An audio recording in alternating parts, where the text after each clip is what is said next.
o Ministério da Cidadania incluiu mais famílias, 236 mil famílias no programa e prorrogou o prazo para contestar a negativa, aqueles casos em que houve negativa ao pagamento do auxílio emergencial. Nós vamos falar sobre esse e outros assuntos agora com o ministro da pasta, ministro da Cidadania, João Roma. Obrigada por nos atender. Bom dia, ministro. Bom dia, Sheila. Bom dia, Pedro Campos. É uma satisfação poder estar aqui conversando com vocês. Ministro, qual o balanço que se faz até aqui desses novos pagamentos e por que, dessa vez especificamente, o número de beneficiados é menor do que no ano passado? Ou seja, e o governo também não aceita novos cadastros. Por que essa distinção? No ano passado, o pagamento do auxílio emergencial começou com 68 milhões e terminou com 55 milhões, que foi a última parcela em dezembro do ano passado. O auxílio no valor de R$ 300. Agora nós demos início no último dia 6 de abril no pagamento do auxílio emergencial 2021, que será em 4 parcelas de R$ 250, com 2 exceções. Família de uma pessoa apenas receberá R$ 150 e mulheres chefes de família R$ 375. Todavia, esse ano devemos abranger um total, um valor aproximado de 40 milhões de beneficiários. E esse número diminuiu porque o Estado brasileiro conseguiu também evoluir no cruzamento de dados de quem é realmente o público-alvo, quem devem ser os beneficiários do auxílio emergencial, conforme diz o marco legal, que foi a PEC emergencial, que viabilizou os recursos, no total de 44 bilhões de reais, que viabilizam o pagamento do auxílio emergencial. Então, esse recurso, que é um recurso público, deve seguir para o destinatário, que é a população em vulnerabilidade, aqueles brasileiros mais pobres que, de fato, precisam, e que faz toda a diferença esse auxílio emergencial. E muitos pagamentos, muitas vezes, chegavam a destinatários que não eram realmente parte desse público, pois o Estado não tinha exatamente essas informações tão precisas.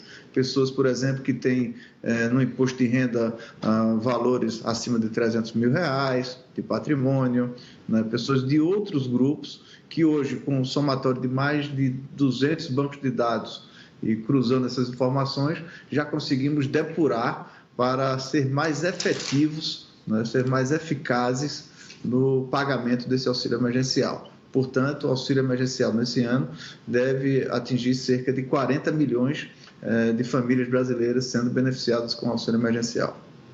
Ministro, o senhor fala nesse ano porque há expectativa aí desse valor que está sendo depositado aí para os mais vulneráveis ser estendido até o mês de dezembro. Já há discussão nesse sentido. O auxílio pode valer por mais meses do que aquilo que está anunciado até agora? Não, Pedro. O auxílio emergencial que nós estamos em execução será pago em 4 parcelas. O que temos hoje em execução são 4 parcelas do auxílio emergencial, certo? Que fará jus ao recurso de 44 bilhões autorizados pelo Congresso Nacional, através da PEC emergencial, e com esses recursos daremos sequência ao pagamento de 4 parcelas do auxílio emergencial. Ainda não está em discussão adiar o pagamento desse auxílio com novas parcelas, pois, para tanto, seria necessário uma nova medida legislativa, apontando nova fonte de recursos que viabilize, portanto, outras parcelas do auxílio emergencial. Por hora, o que temos é a execução de 4 parcelas do auxílio emergencial, que começou agora o pagamento no último dia 6 de abril e se dará até o mês de julho. O mesmo vale para a possibilidade de, eventualmente, esses valores serem revistos, já que eles são significativamente menores do que aqueles que foram pagos em 2020. O senhor mencionou algo importante, a gente está no meio de uma discussão de orçamento, o orçamento desse ano aqui. O senhor defende uma PEC, como no ano passado, para que seja possível ou estender ou revisar esses valores pagos para cima? Sheila, naturalmente, inclusive para mexer nesses valores, também seria necessário que o Congresso Nacional autorizasse o apontamento de novos recursos para isso. O que eu acredito é que o Estado brasileiro tem que, sim, enfrentar essa crise de pandemia, superar toda essa mazela que hoje faz sofrer a população brasileira.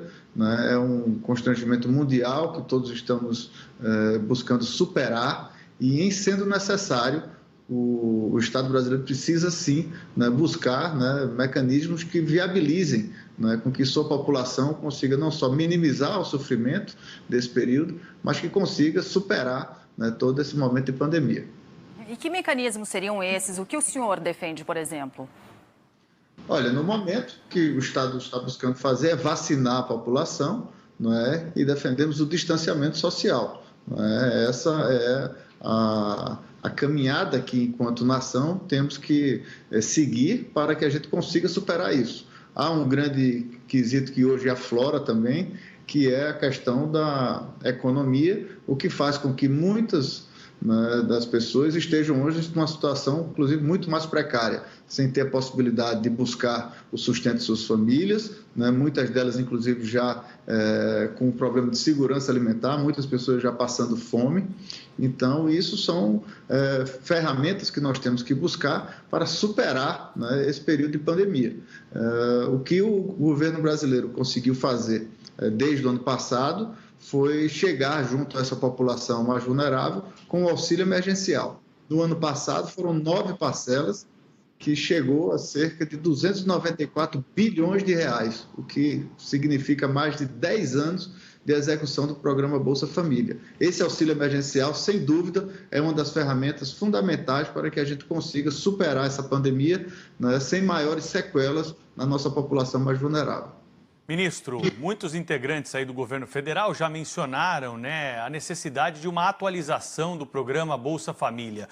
Essa experiência que estamos tendo com o auxílio emergencial, né, por mais trágica e lamentável que seja pelo momento grave, né, da situação econômica de muitas famílias devido à pandemia, traz para o Ministério, né, algum novo norte para um novo programa social que possa surgir depois da pandemia? Quais são os elementos aí que o senhor destaca, né, para a definição de quem deve receber essa ajuda, valores e também aquele caminho de saída, né, do programa social que sempre foi falado, sempre foi trazido para o debate, mas nunca foi executado, né? Sim, Pedro. A execução do auxílio emergencial gerou, né, uma gama maior de informações sobre brasileiros, inclusive, que não dispunham de informações no âmbito do governo.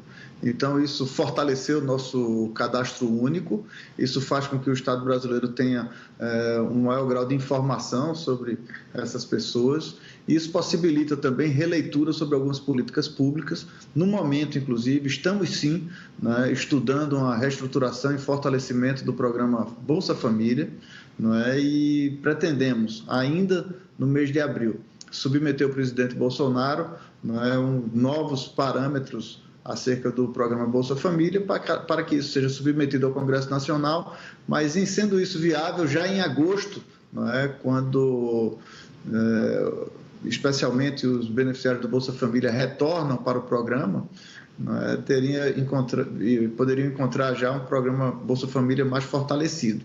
Então, esse estudo está em andamento, essas informações contribuem para que possamos chegar numa política pública mais eficaz. Então, com o aval do presidente da República, a aprovação do Congresso Nacional, pretendemos sim, né, ampliar e fortalecer o programa Bolsa Família ainda nesse ano de 2021. Quando o senhor fala em ampliar, o senhor está falando em ampliar o número de beneficiados, ampliar o valor do ticket do Bolsa Família. Qual é essa ampliação exatamente? É uma reestruturação do programa, né, com algumas adequações. E justamente isso, ampliar significa tentar com que o programa Bolsa Família atinja uma quantidade maior de beneficiários, né, pessoas que estão em situação de vulnerabilidade, e que se fortaleçam, né, enquanto ferramentas, que fique mais claro, inclusive, a execução do programa, que é um somatório de várias políticas públicas, né, e que isso se dê de forma mais clara, inclusive para aquele que é beneficiário do programa, para que ele consiga enxergar, assim, esses vetores de política pública. Então, a busca, né, de mais transparência no manuseio do programa, não é, na execução, né, dos seus pilares, e isso se dará, obviamente, com alguns ajustes, né, na sua regulamentação. Informação importante trazida pelo senhor, ministro, porque as datas são bem importantes, né? O senhor falou de um projeto ainda nesse mês de abril para quem sabe ali em agosto essas pessoas começarem a ter acesso ao programa já com essa revisão, já com essas mudanças. É isso, e seria por meio de um projeto de lei essa revisão no Bolsa Família. Por outro lado, no caso, e vou voltar aqui à questão do auxílio emergencial, por outro lado, havendo possibilidade ou havendo estudos para extensão do auxílio emergencial, também seria por projeto de lei ou o senhor não está debruçado sobre isso?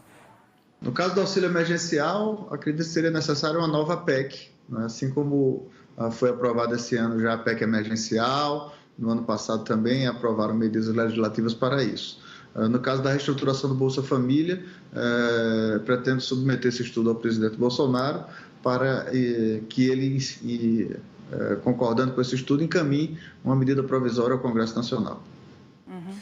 Nós estamos conversando ao vivo aqui com o ministro da Cidadania, João Roma. Vamos falar um pouquinho mais sobre o orçamento, né? O senhor tem acompanhado aí essa questão. Qual é o prejuízo para o Ministério de não ter um orçamento na metade do mês de abril, hein, ministro?